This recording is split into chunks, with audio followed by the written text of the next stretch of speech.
Assalamualaikum warahmatullahi wabarakatuh.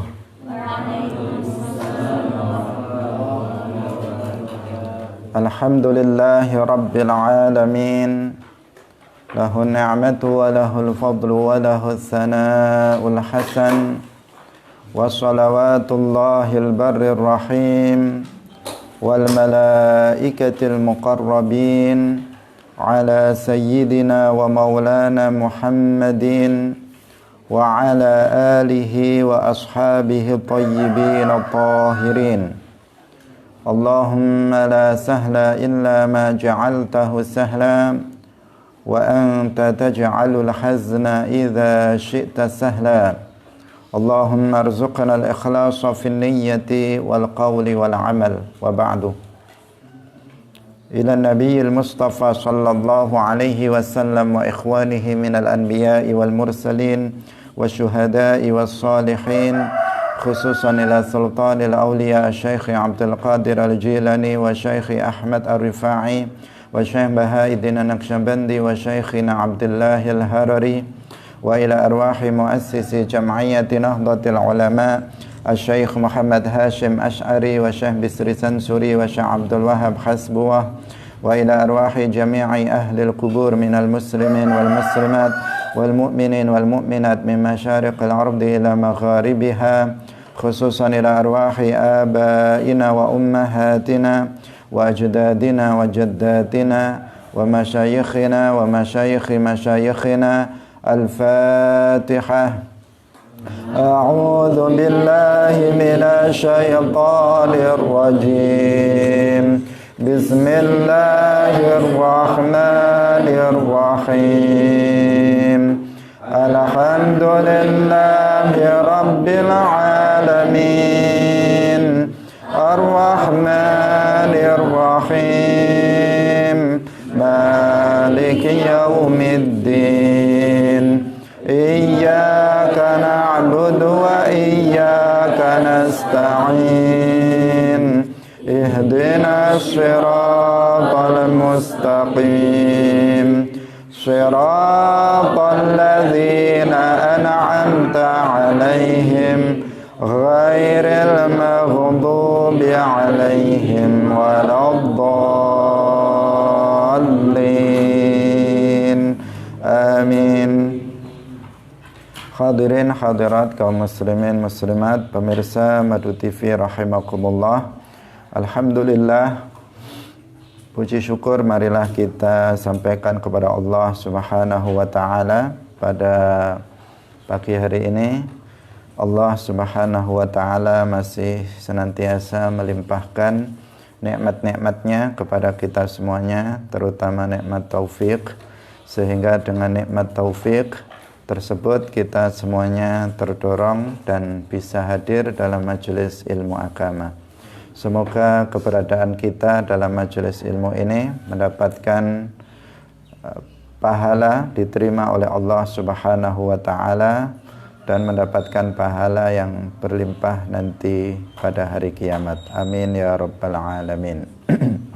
Salawat dan salam semoga tetap terlimpahkan kepada Nabi Agung, makhluk yang paling mulia, yaitu Nabi Muhammad sallallahu alaihi wasallam, para sahabatnya, keluarganya, serta seluruh umat Islam yang mengikuti beliau ila yaumil qiyamah.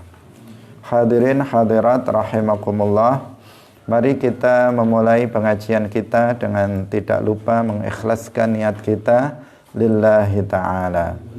Kita hadir dalam majelis ilmu ini tidak untuk mencari pujian manusia, tetapi untuk mendapatkan ridha dari Allah Subhanahu wa taala. Mari kita baca dari 11 sampai 20. Fahid isnani salasah.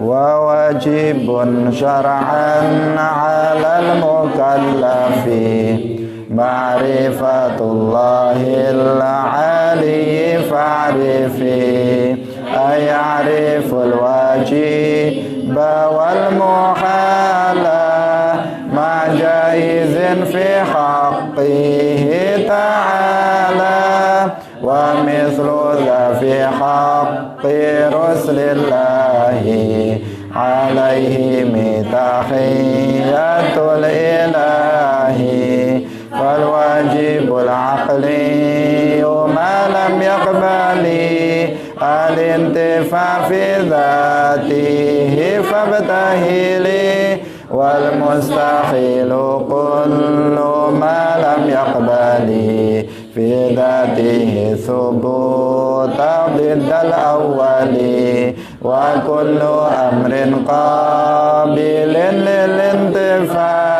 wa li thubuti jaizun bila khafa thumma alaman bi anna hadzal alama ay ma siwallahil aliyyil alima min ghairi syakkin hadithun muftaqiru li'annahu qama bihi taghayyuru hudusuhu wujuduhu ba'dal adam wa bidduhu huwal musamma bil qidam fa'lam bi annal wasfa bil wujudi min wajibil wahidil ma'budi. Hadirin hadirat rahimakumullah, mari kita baca, kita sampai pada nazam yang ke-17. Insyaallah kita bahas nazam yang ke-17, 18 dan 19 karena masih satu tema. Qala al-muallif rahimahullahu ta'ala thumma a'laman bi anna hadzal 'alama ay ma siwallahil 'aliyyil 'alima min ghairi syakkin hadithun muftaqiru li'annahu qama bihi taghayyuru hudusuhu wujuduhu ba'dal 'adam wa didduhu huwal musamma bil qidam. Summa alaman nuli ngawerono temen sapa sira summa alaman nuli ngawerono temen sapa sira bi anna hadzal alama kelawan sak temene alam iki aima siwallahi tegese aima tegese perkara siwallahi kang sak liyane Allah al aliyyi zat kang maha luhur derajate al-alima tur zat kang mudanani kang maha ngaweruhi min ghairi syakkin saking tanpa ana keraguan iku hadithun hadis kang anyar teka muftaqirun kang butuhaken maring liyane li'annahu krana satemene alam iku qama jumeneng bihi kelawan alam apa at-taghayyuru awah utawa berubah hudusuhu utawi hadise alam iku wujuduhu wujude alam ba'dal adami ing dalem sause ora ana wa didduhu lan utawi suwali hadis huwa yadidduhu iku al-musamma kang den arani bil qidami kelawan qidam. Hadirin hadirat yang dirahmati oleh Allah Subhanahu wa taala. Al-muallif Asy-Syaikh Ahmad Ad-Dardir beliau mengatakan summa alaman, kemudian ketahuilah dengan benar bi anna hadzal alam, bahwasanya alam ini. Apa alam itu? Ai masiwallah, maksudnya adalah sesuatu yang selain Allah, al-aliyyil alima, selain Allah zat yang maha tinggi derajatnya, zat yang maha mengetahui, tanpa ada keraguan, min ghairi syak, tanpa ada keraguan, alam ini itu adalah hadis. Muftaqirun yang membutuhkan kepada selainnya. Kenapa disebut hadis? Li'annahu qama bihi taghayyuru, karena berada pada alam yaitu sifat berubah. Wadidduhu khudusuhu wujuduhu ba'dal adam. hadisnya alam itu adalah adanya alam setelah tiada. Dan kebalikannya hadis itu yang disebut dengan qidam. Hadirin hadirat yang dirahmati oleh Allah Subhanahu wa taala. Di awal kitabnya ini sebelum masuk pada pembahasan tentang sifat wajib bagi Allah, beliau menjelaskan tentang alam. Karena alam ini seperti yang sudah kita sampaikan adalah dalil ala wujudillah, bukti akan adanya Allah Subhanahu wa ta'ala. Dan dalam pembahasan tentang sifat-sifat Allah, nanti urusan alam atau permasalahan tentang alam itu akan sering kita bahas. Misalnya ketika kita bahas tentang sifat wujud, kita juga bicara alam. Ketika kita membahas sifat qidam, kita juga membahas alam. Ketika kita membahas sifat baqa, juga akan membahas alam. Ketika kita membahas sifat mukhalafatul hawadisi, kita juga bicara tentang alam. Dan begitu seterusnya sampai akhir kita bicara tentang alam. Karena alam semesta ini adalah bukti akan adanya Allah. Dan karena dalam ilmu tauhid, ilmu aqidah, atau ilmu kalam, kita berpikir tentang alam untuk mengenal Allah. Bukan berpikir tentang Allah, tetapi kita berpikir tentang alam untuk mengenal Allah Subhanahu wa ta'ala. Karena itulah maka perlu kita mengetahui tentang alam ini. Alam itu sesungguhnya seperti apa? Agar kita dalam pembahasan nanti, dalam pembahasan tentang sifat-sifat Allah, ketika kita beristidlal dengan alam, maka kita sudah memiliki gambaran, memudahkan bagi kita untuk memahami tentang permasalahan-permasalahan tentang sifat-sifat wajib bagi Allah. Al-Mu'allif Asy-Syaikh Ahmad Dardir mengatakan, ketahuilah, betul-betul kamu ketahui bahwasanya alam, yaitu segala sesuatu selain Allah, itu adalah hadis. Ini adalah statement pertama yang harus kita pahami, bahwa alam itu hadis. Hadirin hadirat rahimakumullah. Sebelum kita menjelaskan tentang bahwa alam itu hadis, terlebih dahulu kita harus mengetahui apa itu alam. Mu'alif menjelaskannya di sini, aima siwallah. Alam itu adalah segala sesuatu selain Allah. Berarti manusia itu alam. Langit itu alam. Bumi ini adalah alam. Binatang adalah alam. Kemudian angin adalah alam. Udara adalah alam. Matahari, bintang-bintang adalah alam. Semuanya selain Allah itu namanya alam. Kullu ma siwallah, segala sesuatu selain Allah itu adalah alam. Ini yang harus kita tahu terlebih dahulu. Jadi para malaikat itu alam, arsy itu alam, tempat adalah alam, arah adalah alam. Perbuatan kita adalah alam, penglihatan kita alam, perbuatan makan kita alam, perbuatan menulis kita adalah alam. Segala sesuatu selain Allah namanya alam.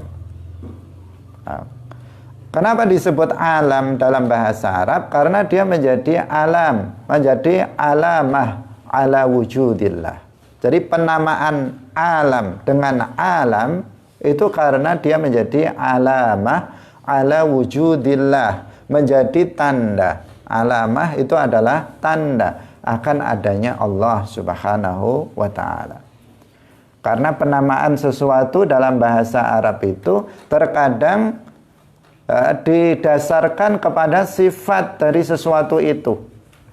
Penamaan sesuatu dalam bahasa Arab itu terkadang didasarkan kepada sifat dari sesuatu itu.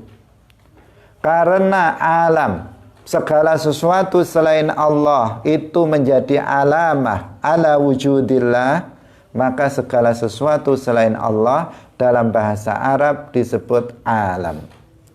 Karena manusia itu sering lupa. Sering lupa manusia itu, meskipun volumenya berbeda-beda. Ada orang yang lupanya sering sekali, ada yang lupa, ya kadang-kadang lupa. Tetapi selalu manusia itu tertempeli oleh sifat lupa, yang dalam bahasa Arab nisyan. Maka manusia kemudian disebut insan. Sumiyal insan likasrati nisyanihi. Manusia itu disebut insan karena banyak nisyannya, banyak lupanya. Al-qalb, hati. Hati ini disebut qalbun. Kenapa yusammal qalb qalban? Kenapa hati ini disebut qalb? Likasrati taqallubihi. Dalam bahasa Arab, qalb itu artinya yang berubah-ubah, yang berbolak-balik, yang berbolak-balik. Karena hati itu sering berbolak-balik, dalam hitungan detik dia bisa berubah, berbolak-balik, asalnya A menjadi B, asalnya C menjadi E, dan seterusnya. Likasrati taqallubihi, maka yusammal qalb qalban. Jadi sesuatu dalam bahasa Arab itu terkadang diberi nama dalam bahasa Arab karena sesuai atau didasarkan dengan sifat-sifat dari benda tersebut. Kullu ma siwallah, segala sesuatu selain Allah itu disebut yusammal alam, disebut alam. Kenapa? Karena dia alam, alamun atau alamah ala wujudillah. Dia menjadi tanda akan adanya Allah Subhanahu wa ta'ala. Nanti akan kita bicarakan dalam sifat wujud. Nah, alam ini ada, alam semesta ini dalam pandangan kita Ahlus Sunnah wal Jamaah itu ada, segala sesuatu selain Allah itu ada. Bagaimana tidak ada? Wong kita dengan panca indera yang Allah berikan kepada kita, kita bisa mengetahuinya. Dengan mata kepala yang kita miliki, yang kita bisa melihat, kita tahu alam ini ada, bumi ini ada, kemudian manusia ada, binatang ada, kemudian tumbuhan ada, cahaya ada, matahari ada, bintang langit ada. Maka kita tahu bahwa alam itu ada. Alam itu ada. Dengan pendengaran yang kita miliki, kita juga akan tahu bahwa alam itu ada. Dengan indera penciuman, dengan indera perasa, kita juga mengetahui bahwasanya alam itu ada. Dengan indera yang Allah berikan, kita bisa mengetahui secara pasti bahwa alam itu ada. Kenapa kita tegaskan seperti itu? Karena ada sebagian orang atau kelompok itu yang mengatakan alam ini nggak ada. Alam ini nggak ada. Wong sudah nyata di depan mata kita, kita bisa melihatnya. Tetapi ada kelompok yang mengatakan bahwa alam ini tidak ada. Nah, ini kelompok ini ada terbagi, ada beberapa kelompok. Kelompok yang pertama yang kita katakan tadi itu adalah kelompok namanya inadiyah. Kelompok inadiyah. Inat itu yang mengingkari. Yaitu kelompok yang mengingkari adanya alam ini. Dia mengatakan alam semesta ini nggak ada. Alam semesta ini hanya khayalan belaka, kata dia. Kok bisa khayalan? Padahal kita bisa melihatnya secara pasti. Tapi ada orang mengatakan ini hanya seperti orang mimpi saja. Adanya alam semesta ini, kata mereka, hanya seperti orang yang sedang melihat alam ini dalam mimpi, dalam khayalan. Ini bukan kenyataan alam semesta ini. Ini ada kelompok seperti itu, namanya kelompok ainadiyah. Ada. Padahal secara zahir kita mengatakan ini bukan mimpi. Ini bukan khayalan, alam semesta ini bukan khayalan, tetapi sesuatu yang betul-betul mawujud, sesuatu yang betul-betul ada. Tetapi mereka mengatakan ini hanya khayalan belaka. Ini seperti kita sedang mimpi, bukan kenyataan. Ini kelompok yang pertama. Kemudian ada kelompok yang kedua, namanya kelompok Indiyah. Kelompok Indiyah. Kelompok ini yang mengatakan bahwa seseorang itu sesuai dengan apa yang diyakini. Seseorang itu katanya sesuai dengan yang diyakini. Bahwa apabila seseorang itu meyakini bahwa alam ini ada, ya ada. Kalau alam ini dia meyakini alam itu nggak ada, ya nggak ada. Tergantung pada keyakinannya. Kalau dia yakin ada, ya ada. Kalau nggak ada, ya nggak ada. Sesuatu itu mengikuti keyakinan seseorang. Kalau dia meyakini, bahkan menurut mereka lebih ekstrim lagi, mereka meyakini bahwa surga itu neraka, maka ya dia jadi neraka. Kalau dia meyakini bahwa neraka itu surga, maka dia jadi surga. Tergantung sesuatu itu pada keyakinan masing-masing orang. Nah, ini kelompok yang kedua, namanya kelompok Indiyah. Mungkin sebagian kita baru dengar ada orang memiliki paham seperti ini. Tetapi ada orang-orang yang memiliki paham seperti ini. Kemudian kelompok yang ketiga itu mengatakan, ini semuanya yang menyalahi Ahlus Sunnah wal Jamaah. Kalau Ahlus Sunnah wal Jamaah, seperti yang dikatakan oleh muallif dalam kitab ini, meyakini bahwa alam itu ada. Wujud, maujud, alam itu betul-betul ada. Dan keberadaan alam ini bisa disaksikan dengan mata, bisa didengar dengan telinga, bisa diketahui dengan indera yang Allah karuniakan kepada kita. Juga berdasarkan Al-Quran dan hadis yang menyatakan bahwa alam itu ada. Kelompok yang ketiga yang menyalahi Ahlus Sunnah wal Jamaah, mereka namanya kelompok La Adriyah. La Adriyah. La Adriyah itu yang suka mengatakan La Adri, saya tidak tahu. Mereka selalu mengatakan saya tidak tahu alam ini ada apa enggak ada. Mereka ragu. Bahkan dia pun mengatakan saya juga enggak tahu, saya ini sebenarnya ada apa enggak, kata dia. Saya ragu, saya tidak mengatakan saya ini ada atau saya ini tidak ada. Saya juga ragu dengan saya sendiri saja, dia ragu, apalagi dengan adanya alam semesta ini. Dia meragukan tentang keberadaan alam semesta ini. Namanya La Adriyah. Orang yang mengatakan saya tidak tahu alam ini ada atau tidak ada. Ini kelompok yang ketiga. Jadi aneh-aneh, karena memang manusia itu sebagian melakukan pemikiran-pemikiran yang sampai pada pemikiran yang liar, yang tidak terbatasi oleh norma-norma agama, syara, Al-Quran dan hadis. Berbeda dengan kita Ahlus Sunnah wal Jamaah, seorang muslim Ahlus Sunnah wal Jamaah, bahwa apa yang pemikiran yang ada dalam otaknya itu selalu mengacu kepada kaidah-kaidah syara, kepada Al-Quran dan hadis. Baru kemudian pemikiran ini tertata, pemikiran ini tertib, dan kemudian menghasilkan sebuah hasil pemikiran yang sesuai dengan Al-Quran dan hadis. Sementara mereka yang tidak mendasarkan Al-Quran dan hadis sebagai acuan dalam berpikir, sebagai dasar dalam berpikir, kemudian menghasilkan sebuah kesimpulan-kesimpulan berpikir yang kadang malah nggak masuk akal. Kesimpulan berpikir tetapi malah tidak masuk akal kita.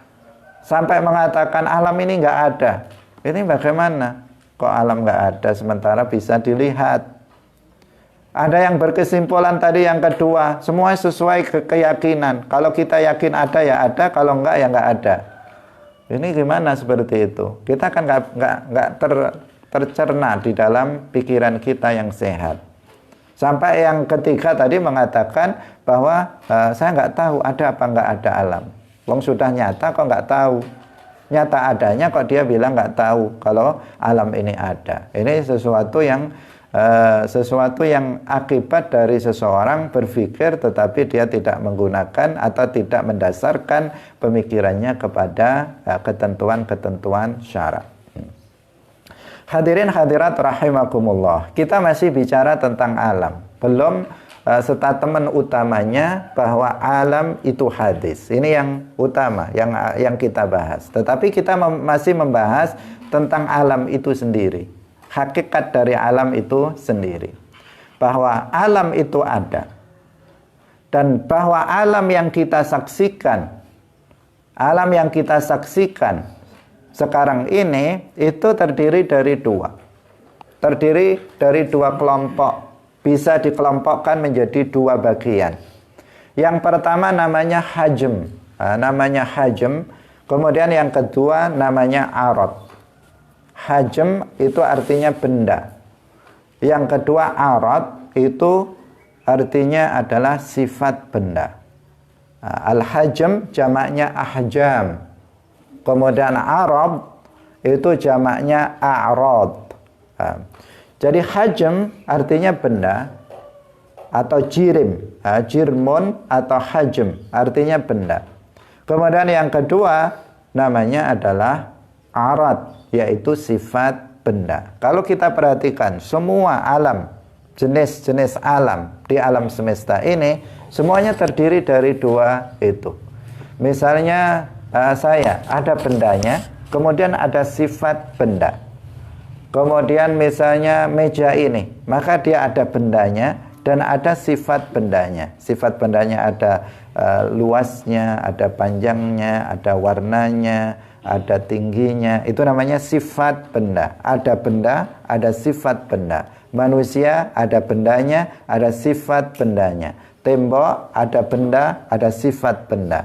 Pulpen misalnya ada bendanya, ada sifat bendanya. Kemudian apapun, segala sesuatu selain Allah itu pasti terdiri dari benda dan sifat benda. Hadirin rahimakumullah. Nah, benda yang kita saksikan, kita sekarang membahas benda, bukan sifat benda. Tadi kita katakan alam ada dua. Ada hajm atau jirm, benda, kemudian ada sifat benda. Sekarang kita bicara tentang benda terlebih dahulu. Benda itu ada dua macam yang kita saksikan. Ada benda yang namanya kathif, ada benda yang namanya latif. Nah, kathif artinya adalah mayudbatu bilyad, sesuatu benda yang bisa disentuh dengan tangan. Itu namanya kathifun. Seperti manusia bisa disentuh dengan tangan. Seperti tembok bisa disentuh dengan tangan. Seperti kayu bisa disentuh dengan tangan. Seperti batu bisa disentuh dengan tangan. Seperti bumi bisa disentuh dengan tangan. Seperti langit bisa disentuh dengan tangan. Meskipun kita nggak bisa menyentuhnya karena jauhnya. Tetapi itu karena dia benda padat, maka langit itu juga bisa disentuh dengan tangan. Sesuatu yang bisa disentuh dengan tangan itu namanya kathif, benda kathif. Nah, ini juga kita sudah tahu, tetapi kita menjadi tahu bahwa benda yang semacam itu, benda yang bisa disentuh dengan tangan disebut dengan kathif. Ini namanya apa? Istilah dalam ilmu tauhid yang harus dipahami. Kalau ini nggak dipahami, kalian membaca kitab-kitab tauhid yang lebih besar, maka kita nggak akan bisa memahaminya. Karena ini namanya istilah dalam disiplin sebuah ilmu. Harus dipahami sebelum seseorang mempelajari sebuah disiplin ilmu tersebut. Kalau nggak akan bisa memahami sebuah disiplin ilmu tertentu. Karena dalam satu istilah dalam disiplin ilmu yang berbeda, maka itu bisa memiliki makna yang berbeda. Kalau dalam ilmu nahwu kita mengenal ada istilah marfu'.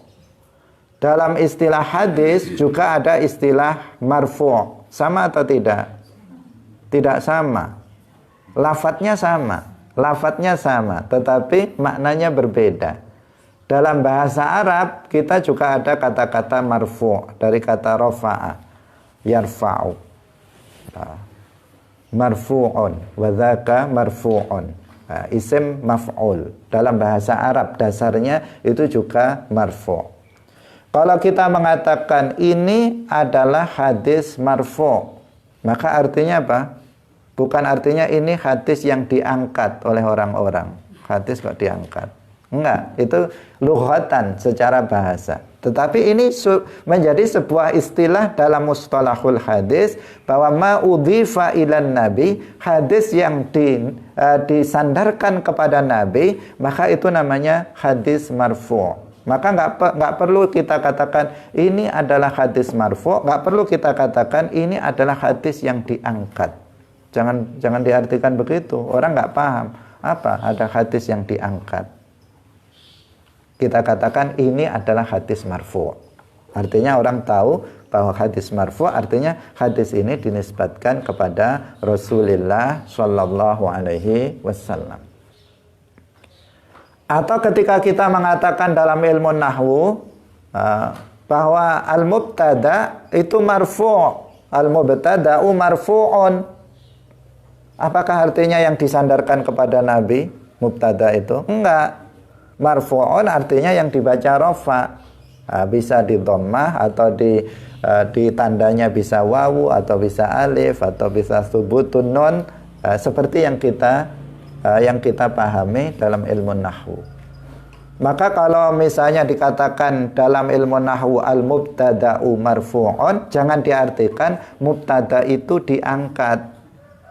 Seperti halnya kamu belajar dalam mufradat, dalam tasrif, rafa'a yarfa'u artinya mengangkat, marfu'un artinya diangkat. Ketika kamu membaca jurumiyah al-mubtada'u marfu'un, kamu baca, kamu artikan mubtada itu diangkat. Jadi nggak paham. Nah, ini namanya istilah. Ini namanya apa? Istilah. Dalam setiap disiplin ilmu agama atau yang lainnya, itu ada istilah yang disepakati oleh para ulama disiplin ilmu itu. Termasuk dalam ilmu tauhid atau ilmu kalam yang sedang kita bahas di sini, itu ada istilah hajm, ada istilah arad. Kita harus paham. Kalau enggak nanti baca kitab yang lain kita enggak akan paham. Hajm itu artinya adalah benda. Sesuatu yang memiliki ukuran, memiliki bentuk itu hajm. Dan itu benda. Kemudian arad artinya sifat benda. Kemudian hajm itu ada kathif, ada yang latif. Ada hajm latif, ada hajm kathif. Ini juga harus paham kita. Kalau ini kita nggak paham istilah ini, maka ketika kita membaca kitab mengatakan hajm latif. Apa hajm latif? Oh ya seperti kulit saya ini. Latif, lembut. Latif kan lembut artinya. Hajm latif artinya hajm yang lembut, benda yang lembut seperti kulit saya ini, kata dia. Salah atau benar? Salah. Itu karena apa? Dia nggak paham tentang istilah dalam ilmu tauhid. Nah, para ulama sudah menjelaskan bahwa hajm kathif itu bukan artinya hajm yang tebal. Karena arti dasarnya tebal seperti al-lihyah al-kathifah. Artinya jenggot yang tebal. Itu dalam istilah fiqih artinya jenggot yang tidak terlihat kulit. Kalau kita berhadapan dengannya, orang yang memandangnya nggak melihat kulit dalamnya. Maka itu kathifah. Itu juga istilah dalam fiqih. Istilah dalam fiqih. Namanya istilah. Nah, di sini hajm kathif itu bukan artinya benda yang tebal, tetapi artinya benda yang tidak bisa disentuh dengan tangan. Maka meskipun kulit kamu halus, itu kalau sempat bisa disentuh dengan tangan, itu tetap disebut kathif karena bisa disentuh dengan tangan. Nah, ini penting karena apa? Sering saya menemukan seseorang yang karena dia tidak menguasai istilah-istilah dalam ilmu tauhid, kemudian dia membaca kitab tauhid, akhirnya dia nggak bisa. Nggak bisa memahaminya dengan benar. Karena itulah maka dalam belajar ilmu agama itu seseorang harus memulainya dari dasar. Nggak bisa enggak. Misalnya ada orang hebat dalam belajar, hebat dalam membaca kitab. Hebat dalam membaca kitab fikih. Dia sehari-hari membaca kitab fikih. Sampai hampir nggak ada kesalahan kalau membaca kitab fikih. Tetapi dia nggak pernah membaca kitab tauhid, nggak pernah membaca ilmu kalam, kitab dalam ilmu kalam. Coba suruh baca, nanti akan berbeda. Dia akan menemukan kesulitan-kesulitan. Apa ini maksudnya? Bagaimana maknanya? Dia akan kesulitan. Nah, setelah itu dia suruh baca kitab tasawuf yang besar-besar itu, maka dia akan merasa kesulitan membacanya. Itu terjadi memang seperti itu. Kenapa? Artinya tidak setiap orang yang sudah belajar bahasa Arab kemudian dia langsung bisa memahami kitab secara umum semuanya. Enggak. Kenapa? Tetap seseorang harus belajar. Tetap seseorang harus belajar kepada para ulama, bertalaqi, musyafahah kepada para ulama. Kenapa? Ada istilah-istilah khusus untuk disiplin ilmu tertentu. Yang itu harus seseorang mempelajarinya sebelum memahaminya. Nah, karena pernah saya juga kejadian dengan beberapa teman. Kita di tafsir, di jurusan tafsir, ketika di S3, jadi cerita di S3 itu ada beberapa teman yang nggak memiliki latar belakang keilmuan, ilmu kalam. Ketika membaca kitab tafsir bercorak kalam, dia akan kesulitan, nggak bisa memahaminya. Ketika dia suruh satu lagi yang nggak punya latar belakang tasawuf, kemudian membaca tafsir yang bercorak tasawuf, dia akan kesulitan membacanya. Dan apalagi memahaminya. Membacanya saja akan kesulitan, apalagi memahaminya. Kenapa? Ini terkait dengan ada beberapa istilah yang itu hanya ada dalam kitab itu, yang maknanya berbeda dalam kitab yang lainnya. Nah, karena itu bekal memahami istilah-istilah dalam sebuah disiplin ilmu itu penting. Dalam fikih ada yang disebut dengan istilahul fuqaha, ada istilah-istilah ahli fikih. Itu ada sendiri, bahkan ada kitabnya secara khusus yang dikarang oleh para ulama tentang istilahul fuqaha. Kalau kita nggak tahu tentang istilahul fuqaha, kemudian kita membaca fikih, kitab-kitab fikih, maka kita bisa salah paham terhadapnya. Disinilah pentingnya kita bertalaqi atau musyafahah dalam belajar ilmu agama. Hadirin hadirat yang dirahmati oleh Allah Subhanahu wa taala. Kita kembali kepada permasalahan kita yang Syekh Muallif Ahmad Ad-Dardir menjelaskan tentang istilah-istilah ini terlebih dahulu.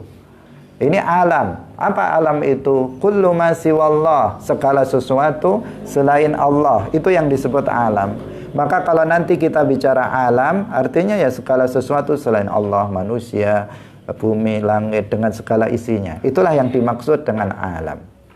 Kemudian alam itu ada dua. Ada hajm, kemudian ada sifat hajm yang disebut dengan arad. Ada benda, ada sifat benda. Nah, benda itu sendiri terbagi menjadi dua. Ada yang disebut dengan hajm kathif, ada yang disebut dengan hajm latif atau jirem. Kathif ada jirem, latif. Nah, definisinya, pengertiannya, kalau jirem atau hajm kasif itu mayud batu biliyat, yang bisa dipegang dengan tangan. Apapun yang bisa dipegang dengan tangan, meja, tembok, kertas, laptop itu, kitab itu namanya apa?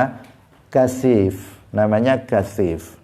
Kemudian yang kedua yaitu hajm latif, kebalikan dari kasif, yaitu malayud batu bilyat, sesuatu yang tidak bisa disentuh dengan tangan. sesuatu yang tidak bisa disentuh dengan tangan. Itu namanya latif. Seperti di sini dalam ruangan ini ada cahaya, tetapi kita nggak bisa memegangnya, nggak bisa menyentuhnya. Ini namanya latif. Dalam ruangan ini ada udara, tetapi kita nggak bisa menyentuhnya, nggak bisa. Misalnya kamu ada yang anggap kita kita sentuh kan terasa, tapi nggak bisa kita sentuh, nggak bisa disentuh. Itu namanya apa? Latif. Misalnya ada angin berhembus, kemudian kita pegang, nggak bisa. Itu namanya latif. Seperti ruh, seperti cahaya, seperti angin, seperti udara. Itu ada, tetapi dia tidak bisa disentuh dengan tangan. Sesuatu yang tidak bisa disentuh dengan tangan itu juga alam, juga dia disebut dengan hajm atau jirim, tetapi dengan istilah latifun, latif. Hadirin hadirat yang dirahmati oleh Allah Subhanahu wa taala. Kemudian benda-benda ini baik yang yang latif maupun kasif, itu ada yang tersusun atau yang disebut dengan jisim. Ada yang disebut dengan jisim, ada yang disebut dengan al-jauharul farad. Jadi ada jisim, ada al-jauharul farad. Jisim itu apa? Jisim itu adalah sesuatu yang tersusun. Itu mudahnya begitu. Karena di sini ada beberapa khilaf. Di antaranya mengatakan bahwa jisim itu matarakkaba min jauharaini fa aktsar. Sesuatu yang tersusun dari dua jauhar, maksudnya jauharul farad atau lebih. Nah, jauharul farad dulu itu apa? Jauharul farad itu adalah al-juz'ul ladzi la yatajazza. Bagian yang tidak bisa dibagi-bagi lagi. Itu namanya apa? Al-jauharul farad. Karena sudah mencapai batas terkecil sehingga nggak bisa dibagi lagi. Itu namanya al-jauharul farad. Misalnya kertas ini, kemudian saya disobek. Kemudian sobekannya disobek lagi, sobekannya disobek lagi, sobekannya disobek lagi, disobek lagi, disobek lagi, disobek lagi, sampai nggak bisa lagi disobek karena sudah mencapai batas paling kecil. Itu namanya apa? Al-jauharul farad. Kalau sudah mencapai batas terkecil, itu namanya jauharul farad. Bukan berarti masih bisa disobek tapi kita nggak bisa menyobeknya, bukan seperti itu. Karena terkadang karena sangat kecil tangan kita terlalu besar, kita nggak bisa menyobeknya. Tetapi sesungguhnya dia masih bisa dibagi lagi. Selama masih bisa dibagi lagi, maka itu namanya masih jisim. Tetapi ketika sudah mencapai puncak terkecil, nggak bisa dibagi lagi, maka itu yang disebut dengan apa? Al-jauharul farad. Nah, jisim itu adalah sesuatu gabungan dari dua jauharul farad. Ada jauharul farad, benda terkecil yang sudah nggak bisa dibagi lagi. Kemudian ada jauharul farad yang lain, benda terkecil yang tidak bisa dibagi lagi, digabungkan. Maka menjadi jisim. Maka dia menjadi jisim. Nah, jisim. Karena yang gabung itu cuma dua, maka masih sangat kecil. Jika jauharul farad yang berkumpul, yang bergabung, itu semakin banyak, maka semakin besar jisimnya. Jisimnya terlalu besar. Maka misalnya ini siwak, kemudian yang satu meja. Maka jauharul faradnya lebih banyak mana? Al-jauharul faradnya lebih banyak pada meja daripada yang ada pada siwak, yang terkumpul pada siwak. Buktinya apa? Ketika kita potong secara bersamaan. Ayo kita potong bersama. Satu potong, ini dipotong. Ini dipotong, ini dipotong. Maka yang cepat habis yang mana? Siwaknya cepat habis. Karena apa? Karena jauharul farad yang terkumpul padanya lebih sedikit daripada yang terkumpul pada meja.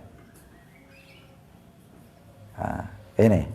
Hadirin hadirat rahimakumullah. Nah, jisim yang paling besar adalah jisim dari arsy, makhluk Allah yang namanya al-arsyu. Ini berupa jisim kathif yang sangat besar yang hanya Allah subhanahu wa ta'ala yang mengetahui ukurannya.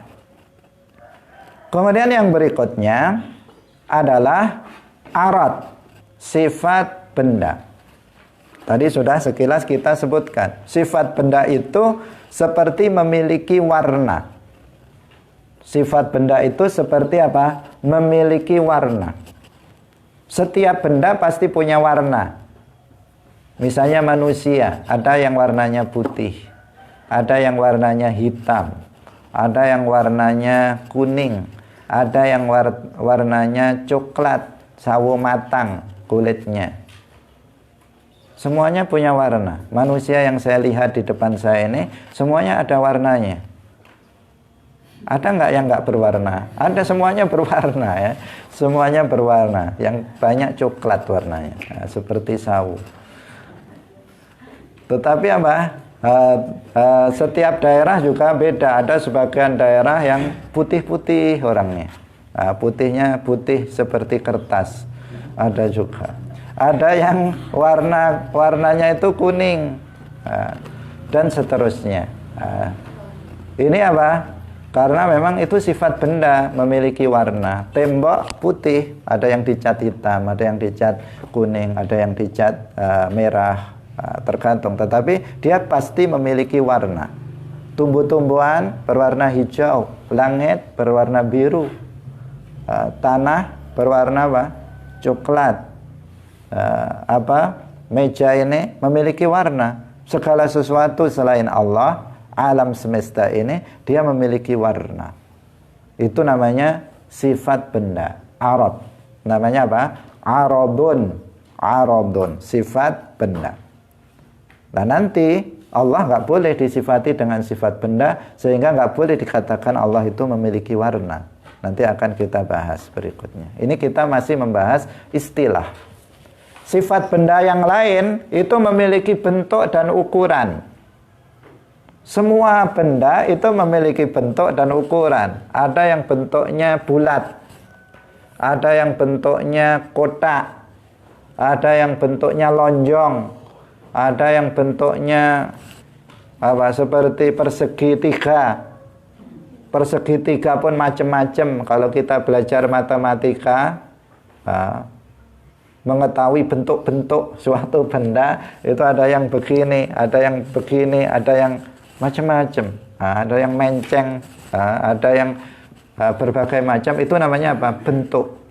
Segala sesuatu selain Allah itu memiliki bentuk. Kalian pun bentuknya juga beda-beda. Kepalanya saja, wajahnya beda. Ada yang bulat kepalanya, ada yang lonjong, ada yang kotak kepalanya, dan sebagainya. Ini namanya apa? Ini ya begitu, namanya makhluk. Itu namanya benda. Dia memiliki bentuk, dia memiliki bentuk, itu sifat daripada benda, dan juga memiliki ukuran. Ada yang besar, ada yang kecil, ada yang sedang, ada yang sangat besar, ada agak besar, ada agak kecil, ada kecil sekali, dan sebagainya. Itu namanya apa?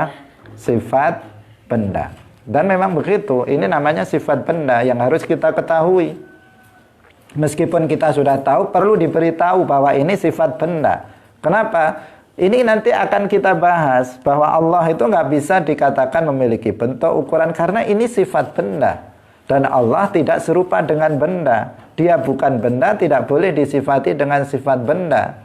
Karena itu kita harus tahu bahwa punya ukuran, punya bentuk, itu adalah sifat benda. Itu harus tahu kita. Nah, kemudian memiliki sifat bergerak dan diam. Semua benda begitu. semua benda. Ada kalanya benda itu yang diam terus, nggak pernah bergerak seperti langit. Kemudian ada benda itu yang bergerak terus. Tadi yang langit itu apa? Diam terus, nggak pernah bergerak. Diam terus, nggak pernah bergerak. Ada yang bergerak terus, nggak pernah diam. Seperti bintang. Bintang yang ada di langit itu bergerak terus, nggak pernah diam. Ada yang bergeraknya dia di tempatnya. Itu namanya tetap bergerak. Ada benda itu yang terkadang bergerak, terkadang diam, seperti kita manusia. Kalau lagi tidur diam, diam. Dikatakan dia kok nggak gerak, nggak ada geraknya, karena tidur. Padahal kalau dia nggak tidur, geraknya luar biasa. Tetapi karena tidur dia nggak bergerak. Kadang bergerak, kadang diam. Itu manusia. Sifat makhluk, sifat benda, bergerak, diam. Sehingga nggak boleh dikatakan nanti Allah itu diam, nggak boleh dikatakan Allah itu bergerak, nggak boleh dikatakan Allah kadang bergerak, kadang diam, karena ini adalah sifat makhluk atau sifat benda. Nah, makhluk itu alam itu tadi, itu namanya makhluk. Nah, benda itu adalah bagian dari alam, bagian dari makhluk. Kemudian sifat benda lainnya adalah berada pada tempat. Berada pada tempat itu adalah sifat benda. Semua benda itu pasti bertempat. Mana yang nggak bertempat? Saya benda, saya bertempat. Meja ini benda, benda ini bertempat. Laptop ini benda, laptop ini bertempat. Lampu itu benda, dia bertempat. Kipas angin itu benda, dia bertempat. Mana? Cahaya yang dia benda latif, dia adalah benda, dia bertempat. Kegelapan itu benda, dia bertempat. Ada di belakang sana gelap, bertempat di sana. Bumi ini adalah benda, maka bumi ini bertempat. Langit adalah benda, langit itu bertempat di atas. Semua benda pasti bertempat. Nggak ada benda yang tidak bertempat. Jam itu benda, dia bertempat, menempel di dinding. Lemari itu benda, dia bertempat di pojokan. Nah, siapa itu namanya? Aldi juga benda, dia bertempat di pojokan. Dan seterusnya. Ini namanya benda, sifat benda.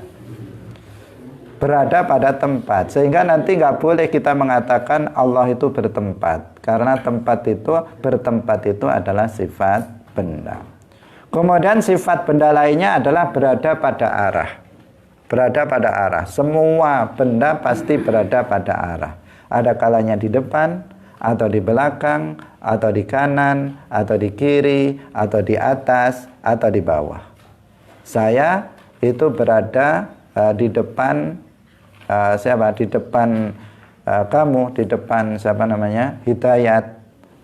Kamu adalah di depan saya, dan kamu di belakang siapa?